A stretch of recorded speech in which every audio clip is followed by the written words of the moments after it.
Bismillahirrahmanirrahim. Assalamualaikum warahmatullahi wabarakatuh. Kembali lagi dengan saya Muhammad Sadam Jafar dengan nomor induk mahasiswa O01200088 dari Prodi Pendidikan Jasmani Kesehatan dan Rekreasi angkatan 2020. Pada kesempatan kali ini kita akan kembali belajar bersama terkait dengan cara uji one way ANOVA menggunakan SPSS. Nah, seperti biasanya, kita akan memahami terlebih dahulu konsep dasar dari uji one way ANOVA. Baik, yang pertama, istilah lain dari uji one way ANOVA atau analysis of variance adalah uji ANOVA satu faktor. Nah, uji ini berguna untuk menguji perbedaan rata-rata lebih dari dua kelompok. Jika yang diujikan kurang dari 2 atau 2, maka dapat menggunakan uji independent t-test. Selanjutnya, ada beberapa persyaratan ketika kita akan menggunakan uji one way ANOVA. Yang pertama, sampel berasal dari kelompok yang independen. Di sini maksudnya, sampel yang akan kita gunakan pada data penelitian harus berdiri sendiri. Misalnya, yang akan kita lakukan nanti itu adalah nilai dari beberapa cabang olahraga. Contohnya, nilai pada cabang olahraga atletik, sepak bola, bola basket, dan bola voli. Kemudian yang kedua adalah variabel faktor bersifat non-metrik. Di sini maksudnya variabel faktornya itu bukan berupa variabel atau data angka. Dan yang ketiga, data masing-masing kelompok berdistribusi normal. Di sini jika kita akan melakukan uji one way ANOVA, maka harus terlebih dahulu melakukan uji pengnormalan hingga data yang akan kita gunakan itu berdistribusi normal. Dan yang syarat yang terakhir adalah varian antar kelompok harus mungkin. Mungkin artinya sejenis. Nah, sebelum kita masuk ke cara atau langkah melakukan uji one way ANOVA, di sini kita akan menyelesaikan sebuah kasus, yaitu orang peneliti ingin membandingkan nilai rata-rata dengan cabur atletik, sepak bola, bola basket, dan bola voli. Nah, kasus ini akan kita jadikan sebuah istilahnya soal, kemudian kita akan mencari penyelesaiannya pada output uji one way ANOVA nanti. Baik, untuk pertanyaan yang pertama adalah berapakah nilai rata-rata cabur tersebut? Kemudian, apakah terdapat perbedaan rata-rata dalam setiap cabur tersebut? Yang ketiga, nilai rata-rata cabur mana saja yang sama atau berbeda nilainya? Nah, jadi itu beberapa pertanyaan yang harus kita selesaikan nantinya. Selanjutnya adalah langkah-langkah uji one way ANOVA. Jadi ini merupakan sebuah langkah yang kalau kita ingin melakukan uji one way ANOVA, maka langkah yang pertama adalah kita harus melakukan uji normalitas Shapiro-Wilk.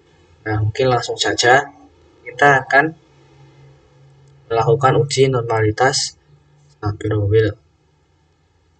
Biasanya sebelum kita masuk ke pemberian nama pada variabel view, kita akan melihat data penelitian yang akan kita gunakan. Nah, jadi ini kita akan melakukan penelitian dari 10 kelas yang akan kita uji, yaitu adalah pada cabur atletik, sepak bola, bola basket, dan bola voli. Kita akan mengambil masing-masing kelas jumlah 4 anak untuk mewakili setiap cabur. Di sini terdapat nilai-nilai dari atletik, sepak bola, bola basket, dan bola voli. Kemudian mempermudah pada saat melakukan uji normalitas, maka kita akan melakukan pengkodean data. Nah, ini adalah dengan membuat tabel seperti ini. Kita kategorikan setiap cabur, misalnya 1 merupakan cabur atlet, kemudian 2 sepak bola, 3 bola basket, 4 bola voli. Nah, selanjutnya di samping kolom cabur kita tambahkan juga nilai setiap siswa yang akan kita uji nanti. Ini untuk tampilannya ya. Setelah itu ketika data sudah siap, seperti biasanya langsung kita masuk ke SPSS. Kita masuk ke variable view, kemudian pada name kita tuliskan X. Nah, pada label di sini kita tuliskan cabur, kemudian value. Tadi kan telah kita kategorikan setiap cabur ya, misalnya 1 atletik dan seterusnya. Seperti ini juga, misalnya value 1, kita tuliskan labelnya atletik, 2 sepak bola, 3 bola basket, yang terakhir bola voli. Dan kita oke. Selanjutnya desimalnya kita bikin 0 karena tidak terdapat nilai yang desimal, kemudian lainnya dapat center agar rapi. Setelah itu pada kolom baris yang kedua, pada name kita tulis G, desimalnya juga 0. Nah, pada label kita tuliskan nilai masing-masing cabur tadi.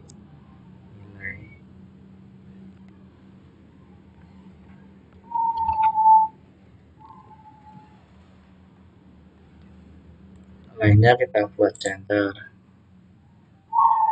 Nah, selanjutnya kita masuk ke data view dan akan muncul kolom X dan kolom Y.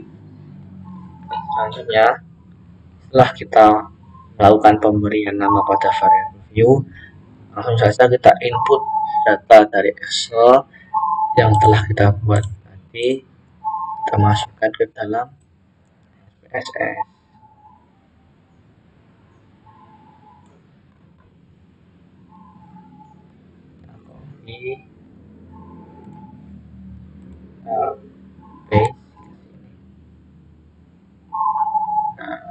Berjumlah 40 mahasiswa. Setelah data siap, langsung saja kita lakukan analisis data. Kita masuk ke menu analyze, kemudian kita masuk ke deskriptif statistik, kemudian ke explore. Nah, selanjutnya pada cabur kita pindahkan ke faktor, kemudian yang nilai kita pindahkan ke dependent list. Untuk variabel X kita pindahkan ke factor list, untuk variabel Y kita pindahkan ke dependent list. Setelah seperti ini, kemudian kita masuk ke plot, kemudian kita akan melakukan uji normalitas, normality with test, dan kita continue dan oke.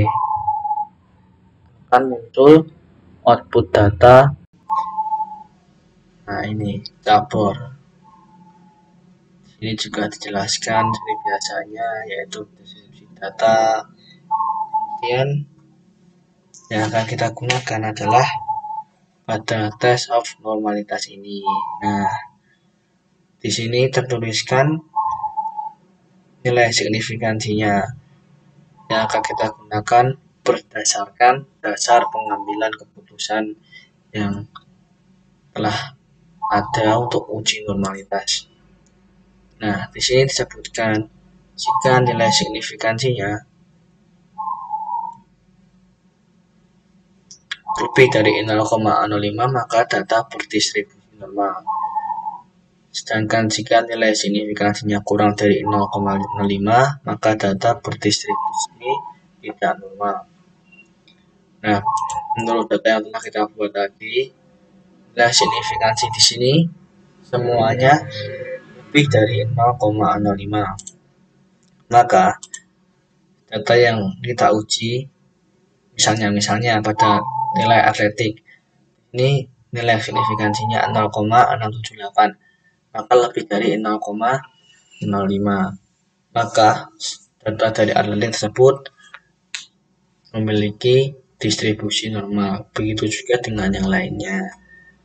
Nah, setelah untuk langkah yang pertama yaitu uji normalitas sudah terpenuhi, maka akan kita lanjutkan untuk langkah yang kedua yaitu uji homogenitas. Kita minimize. Nah, pada kali ini uji homogenitas bisa dilakukan secara bersamaan dengan uji one way ANOVA. Caranya adalah dengan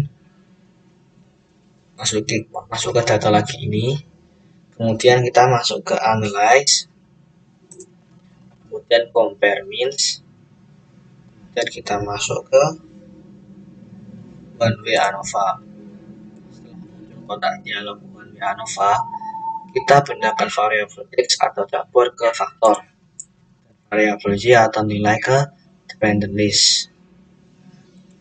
Setelah itu kita masuk ke post hot HOC. Nah, di sini kita beri centang pada Tuki.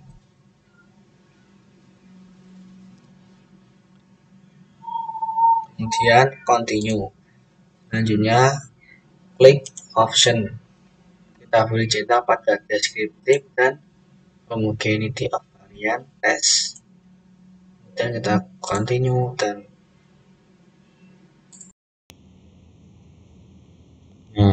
akan muncul output one way yang akan kita jelaskan satu persatu.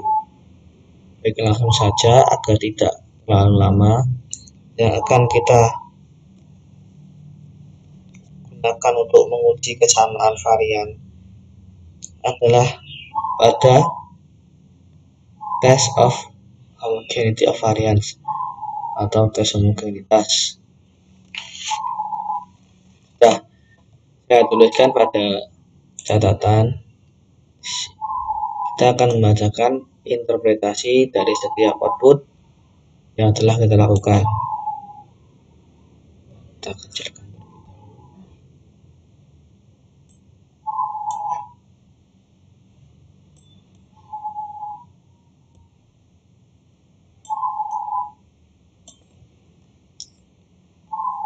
Untuk interpretasi yang pertama adalah melihat perbedaan nilai rata-rata 4 cabur. Berdasarkan output SPSS deskriptif, kita dapat melihat perbedaan nilai rata-rata dari keempat cabur dengan rincian sebagai berikut. Jadi ini pada kolom deskriptif ini kita dapat melihat beberapa nilai rata-rata yang telah dijelaskan. Misalnya nilai rata-rata cabur atletik adalah 45,30, kemudian sepak bola 41,10 dan seterusnya. Dengan demikian, maka secara deskriptif dapat disimpulkan bahwa nilai rata-rata tertinggi adalah pada cabur atletik, yaitu dengan nilai 45,30. Selanjutnya untuk interpretasi yang kedua adalah menguji kesamaan varian tadi atau uji homogenitas.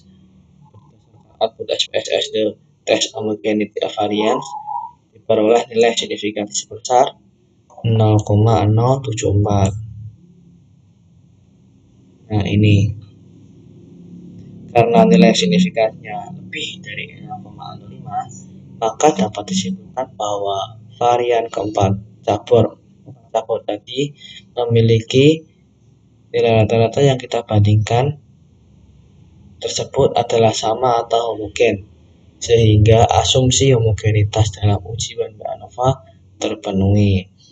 Nah, tadi kan untuk yang normalitas sudah terpenuhi, kemudian juga yang homogenitas terpenuhi. Selanjutnya, kita akan menguji apakah keempat sampel mempunyai rata-rata yang sama atau berbeda. Nah, ini yang dimaksud dengan uji ANOVA.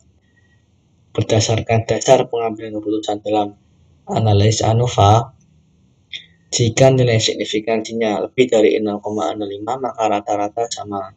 Sedangkan jika nilai signifikansinya kurang dari 0,05 maka rata-rata berbeda.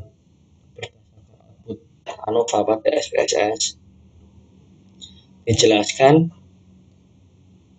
bahwasannya nilai signifikansinya sebesar 0,09. Nah ini sehingga dapat disimpulkan bahwa keempat nilai rata-rata cabur tersebut berbeda secara signifikan atau secara nyata. Seperti itu. Kemudian untuk interpretasinya selanjutnya yang cukup panjang yaitu pada pos HOC. Nah di sini untuk mencari kelompok mana saja yang rata-rata penjual, mencari kelompok mana ini maksudnya nilai rata-rata cabur. Untuk mencari kelompok mana saja yang nilai rata-rata caburnya itu sama atau tidak sama menggunakan tes pos HOC. Pengujian Tukey HSD adalah pengujian perbandingan jamak untuk menentukan apakah nilai rata-rata cabur tersebut signifikan dalam jumlah analisis varian. Sebagai contoh, kita akan membandingkan nilai rata-rata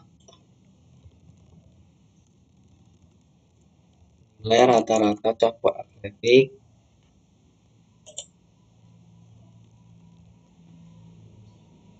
dengan sepak bola misalnya. Angka perbedaan nilai rata-rata tersebut adalah 4,200.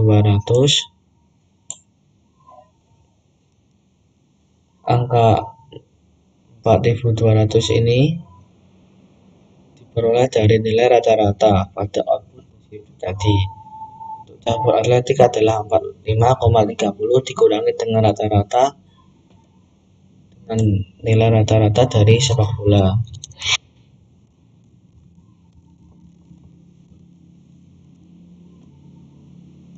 Yaitu 41,10. Sementara itu perbedaan nilai rata-rata cabur berkisar antara minus 3,06 ini pada lower bound sampai dengan 11,46 pada upper bound pada tingkat kepercayaan 95% atau data statistik 95%. Menguji apakah terdapat perbedaan nilai rata-rata kedua cabur tersebut, maka kita harus melihat apakah nilai signifikansi hasil output SPSS ini nilainya sama, nilainya lebih besar atau lebih kecil dari 0,05. Berdasarkan output multiple comparison, diketahui nilai signifikansinya adalah 0,415, itu lebih besar dari 0,05. Maka dapat disimpulkan bahwa nilai rata-rata cabur atletik dan sepak bola adalah sama, sehingga perbedaan nilai rata-rata cabur secara berikut antara kedua cabur tersebut tidaklah signifikan. Nah, untuk selanjutnya, untuk interpretasi output selanjutnya adalah melihat kesamaan nilai rata-rata keempat cabur. Kita scroll ke bawah pada homogeneous subset. Untuk melihat kesamaan rata-rata, maka kita akan menggunakan output Tukey HSD. Pada subset pertama ini terdapat nilai data bola voli, basket, dan sepak bola. Artinya, nilai rata-rata ketiga cabur tersebut tidak punya perbedaan yang signifikan. Dengan kata lain, nilai rata-rata cabur bola voli, bola basket, dan sepak bola adalah sama. Kemudian pada subset yang kedua ini dijelaskan bahwasanya nilai rata-rata ketiga cabur pada cabur bola basket, sepak bola, dan atletik tidak mempunyai perbedaan yang signifikan. Dengan kata lain, nilai rata-rata cabur olahraga bola basket, sepak bola, dan atletik adalah sama. Nah, jadi dapat disimpulkan dalam uji Mann-Whitney ini, dalam riset eksperimen ini hanya nilai rata-rata cabur atletik dan bola voli saja yang berbeda, sedangkan nilai rata-rata cabur lainnya adalah sama. Dengan demikian, variabel cabur hanya berpengaruh secara signifikan terhadap perbedaan nilai rata-rata cabur atletik dan bola voli. Jadi itu semua output yang telah kita lakukan tadi dapat menjawab pada contoh uji kasus one way ANOVA tadi. Nah, selanjutnya pertanyaan yang sering ditanyakan saat melakukan uji one way ANOVA. Yang pertama adalah bagaimana jika data tidak berdistribusi normal? Apa yang harus dilakukan? Jawabannya adalah jika data tidak berdistribusi normal, maka yang perlu dilakukan adalah dengan melakukan transformasi data. Kemudian dilakukan uji normalitas ulang menggunakan data transformasi tersebut. Pertanyaan yang kedua adalah bagaimana jika hasil pengujian dari data transformasi masih tidak normal juga? Nah, jawabannya uji one way ANOVA ini harus dilakukan dengan data yang memiliki atau berdistribusi normal. Karena jika asumsi normalitas tidak terpenuhi, solusinya adalah melakukan statistik non-parametrik yaitu dengan uji Kruskal-Wallis. Jadi seperti itu penjelasan yang dapat saya sampaikan. Mohon maaf bila masih ada sangat banyak kekurangan dan kesalahan. Terima kasih atas perhatiannya. Wassalamualaikum warahmatullahi wabarakatuh.